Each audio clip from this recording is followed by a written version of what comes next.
Petroleum मसनूआत की कीमतों में इजाफे ने मुतालबा कर दिया अवाम की जानिब से कि हुकूमत इन इजाफों पर नजरसानी करे, इसमें किसी तरह से कमी लाई जा सके। इसी हवाले से जानते हैं हमारे नुमाइंदे खुर्रम गुलजार से, जो कराची के इलाके लियाकताबाद में एक पेट्रोल पंप पर मौजूद हैं। जी खुर्रम, लोगों का क्या रद्द अमल है पेट्रोलियम मसनूआत की कीमतों में इजाफे पर?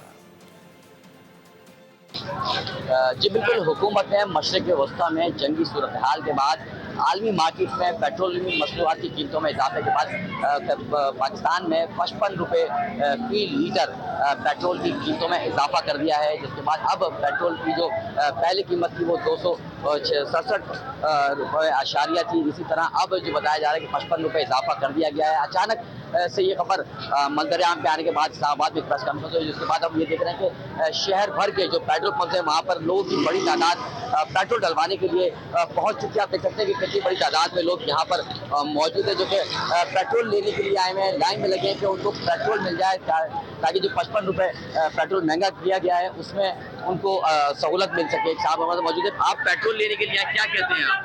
पिछले 1 घंटे से पेट्रोल की लाइन में खड़े हुए हैं। अब जंग ईरान पे मुसल्लत है, लेकिन उसके असरात यहाँ पे आना शुरू हो गए। तो यहाँ शहरियों की बड़ी तादाद मौजूद, साथ हम देख रहे हैं कि खवातीन की भी एक बड़ी तादाद जो कि कुछ बॉटल्स लेके बोतलें लेकर यहाँ पर आए हैं और वो चाह रहे हैं कि उनको यहाँ से पेट्रोल मिल जाए। बल्कि दूसरे जो लोग हैं यहाँ आप देख सकते हैं, एक तरफ लंबी कतार लगी हुई है जो पैदल हजरात हैं बोतलों में लेने वाले शहरी, दूसरी तरफ मोटरसाइकिल सवार शहरी है पेट्रोल हासिल करने की जुस्तजू में लगे हुए हैं। बहुत शुक्रिया, खुर्रम गुलजार अपडेट कर रहे थे। सब्सक्राइब करें और बेल दबाएं ताकि कोई खबर रह न जाए।